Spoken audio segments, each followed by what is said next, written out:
ایرانی صدر Masoud Pezeshkian کا کہنا ہے کہ اگر ایران کی بنیادی شرائط پوری اور آئندہ حملہ نہ کیے جانے کی ٹھوس ضمانتیں مل جائیں تو وہ جنگ روکنے کے لیے تیار ہے۔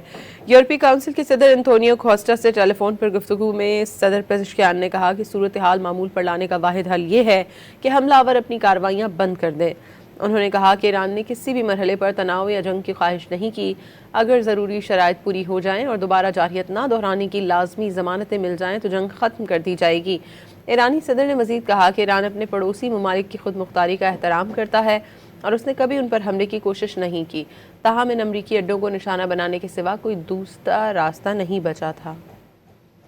ایرانی صدر مسعود پزشکیان کا کہنا ہے کہ اگر ایران کی بنیادی شرائط پوری اور آئندہ حملہ نہ کیے جانے کی ٹھوس ضمانتیں مل جائیں تو وہ جنگ روکنے کے لیے تیار ہے۔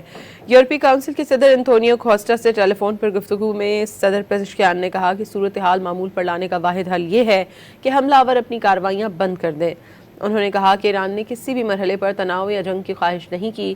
اگر ضروری شرائط پوری ہو جائیں اور دوبارہ جارحیت نہ دہرانے کی لازمی ضمانتیں مل جائیں تو جنگ ختم کر دی جائے گی۔ ایرانی صدر نے مزید کہا کہ ایران اپنے پڑوسی ممالک کی خود مختاری کا احترام کرتا ہے اور اس نے کبھی ان پر حملے کی کوشش نہیں کی، تاہم ان امریکی اڈوں کو نشانہ بنانے کے سوا کوئی دوسرا راستہ نہیں بچا تھا۔